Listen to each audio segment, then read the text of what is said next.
Daredevil Born Again is a show that I've been dreading ever since the reintroduction of Matt Murdock into the MCU. Marvel has slowly been bringing back their characters from the original Netflix show, starting with She-Hulk, and gave Daredevil what might possibly be the worst costume ever conceived. I'm Daredevil.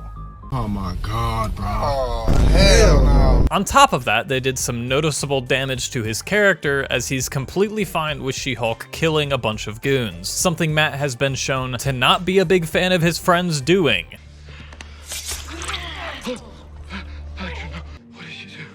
Spider-Man No Way Home had him show up for some time and then catch a brick. How did you just do that? I'm a really good lawyer. And finally in Echo, where he shows up for his one fight scene for a cheap cameo, apparently doesn't care about Fisk's return, and then leaves. This is also the case for Kingpin, since he was reintroduced in Hawkeye, and they gave him super strength that would make even Captain America shake in his boots. We have to find Kate. I think she's...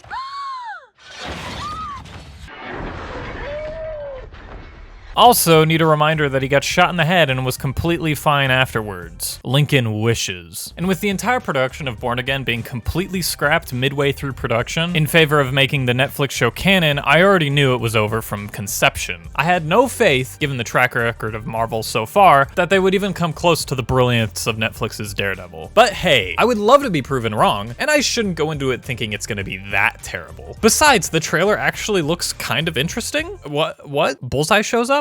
I mean, that's not entirely bad. He kills Foggy in the first 10 minutes? Well, I mean, with everything Matt went through in the last season of the show, he should be able to handle it, right? He immediately kills Bullseye. And you're telling me Karen abandons Matt after all of this?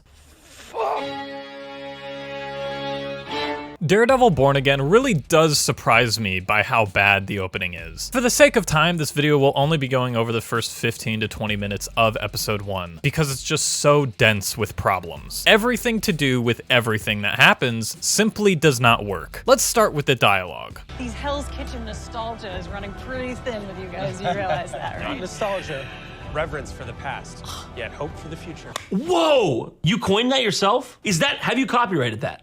Call the anthropologist. Right off the bat, the dialogue is pretty rough. I think the reason I'm not as emotionally upset as others online or people in my circle is because the dialogue is so far detached from the original show that my brain hears what they're saying and says, oh, these aren't real people. Every line in Josie's bar is such hand-fisted exposition to catch people up on who these new characters are, and even acts like we don't know who Foggy, Karen, and Matt are. I do not believe that these are people. These are not human beings at all. Also, the music is non-stop with this show. I get it, you have music, I understand, please stop. Honestly, this is just how the show is. Gone are the days of subtle silence. We need music to constantly be happening so the viewer knows exactly what to feel. How dare we have nuance? Anyway, while everyone is telling us who they are, Foggy gets a call and goes outside to answer it. Matt listens in on the conversation, and it seems like Benny, one of Foggy's clients, is in danger. Matt and Karen go out to ask about the situation, and apparently Foggy thought it would be a good idea to stash Benny in his apartment and call it a day. Already we have a problem here. Foggy is aware of several instances of clients and witnesses seeming to be completely safe from any and all danger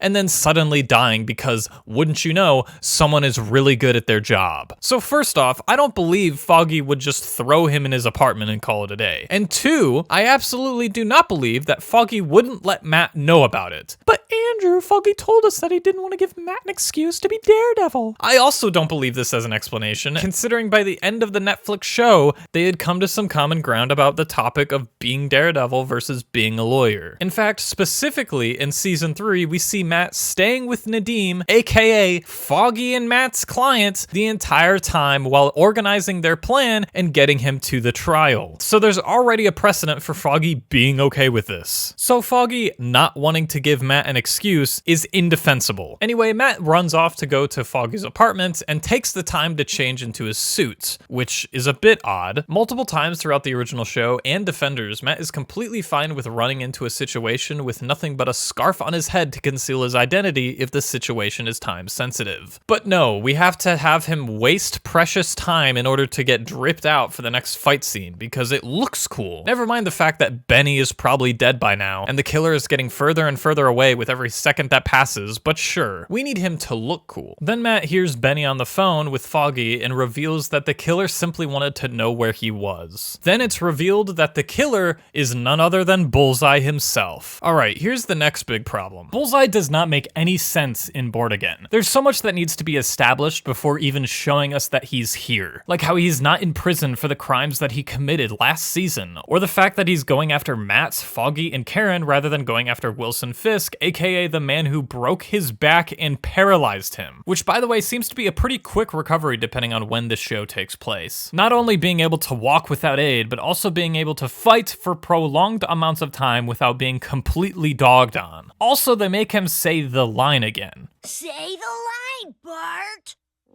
Hello, Karen. Which seems to be the writers thinking that him and Karen had some sort of relationship for some reason. Even though the point of him saying that in the last season was because he was framing Daredevil for multiple crimes during season 3 and needed it on record that he said those words to her while in costume. But you're not in costume anymore, bro. There's no reason for you to say any of that other than for, oh, I get the reference. See, he said the line. I'm clapping like a monkey. Also, how does Bullseye know who Matt Murdock is? Seriously, because he sure doesn't know in the original show. So not only does him going after Daredevil not make any sense on a narrative level, it also doesn't make sense on the basis of he literally does not know anything about Matt Murdock. Oh well, none of it matters. Foggy's dead now. And to the people that are already in my comment section saying, but Andrew, in the comics, Foggy fakes his own death and he could have hired Bullseye to shoot him with a poison bullet that slowed his heart rate. Do you know how stupid that sounds? Then why did Bullseye go through the trouble of finding Benny to get to Foggy's location? And also, why did Bullseye attempt to kill Karen along with Foggy? Also, why would Foggy be okay with hiring the most mentally unstable assassin in New York and put Karen in danger? Also, if it was a poison bullet, Matt would 100% know. He would be able to smell/taste the poison in the air from the bullet after the fact. And if you're about to say that it's odorless, I don't believe you. Matt's senses are so OP in the original show that he would understand what's going on here. And if Foggy somehow returns, that makes this scene even more broken than it already is. And I would laugh even more at the writers since they have no balls to create any permanent repercussions for their actions. Everything is meaningless. We then get into a fight where we can't see anything because people making the action scenes thought it would be a great idea to throw a bunch of CGI smoke everywhere so we can't see any of the action at all. The fight leads up to a roof where we hear the death of Foggy Nelson. His heart stops and we hear the scream of Karen begging for help. Matt then does this.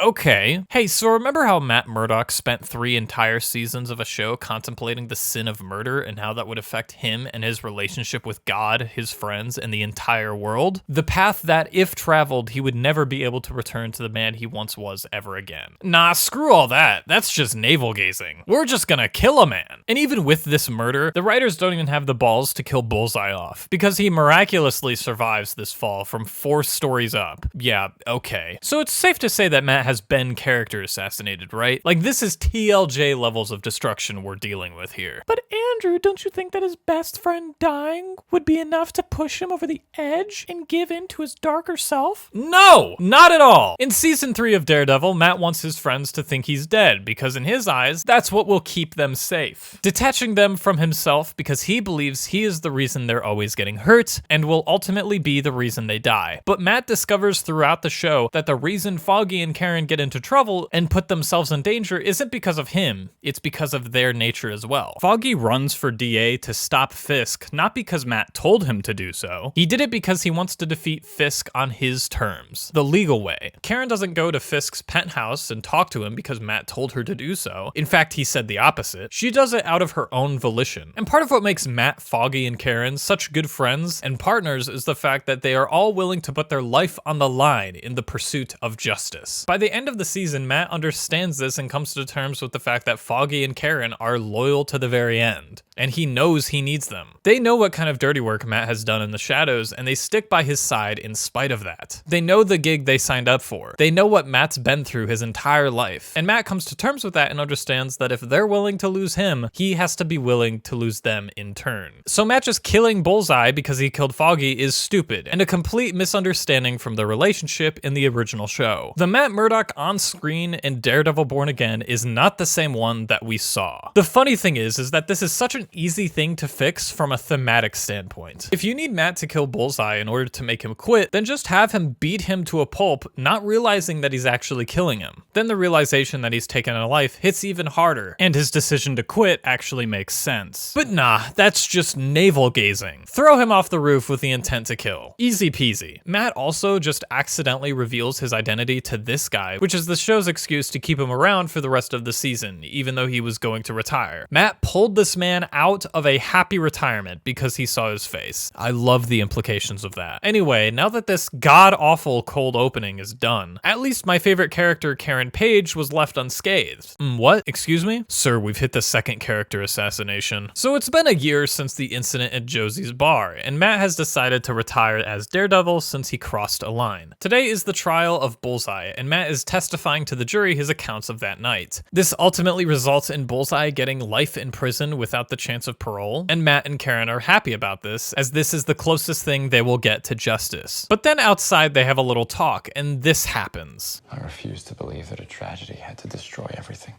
But it did. No, Karen, please don't. Please don't. Can you just wait 5 minutes? I found this at Josie's. I thought you might want it. Take care of yourself, man.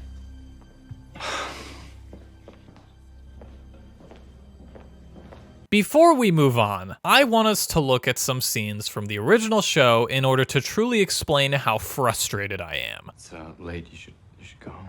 Matt, is this what we are now? 3 people who don't even talk to each other.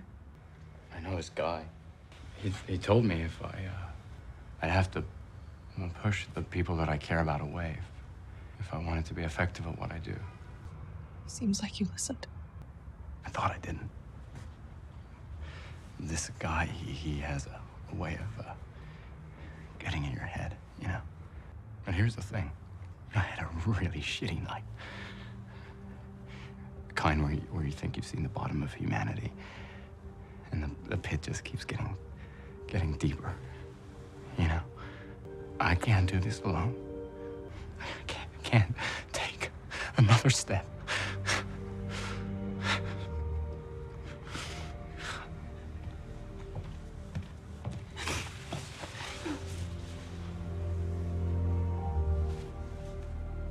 You're not alone. We never were. Matt didn't keep up with her and she was mad about that and decided to leave. Karen Page. The same woman who kept paying Matt Murdock's rent after he was assumed dead, just because she had a sliver of hope that he was still out there. And even when she found out he wanted to leave her on her own to keep her safe, she still held on out of her love for her friend. Karen Page, the same woman whose now deceased friend told her this. The way he's been treating us lately is on him. Us turning our backs would be on us. People have bailed on Matt his whole life, and I'm not going to be one of them. Matt has had people abandon him his whole life. His mother when he was an infant, his father dying to support his son, leading Matt to believe he did it for pride and ego, and even Stick, who left him as soon as he showed any sign of attachment. You're telling me that this same Karen Page would simply walk away and leave Matt in the dust just like everyone else in his life? What a great episode of television.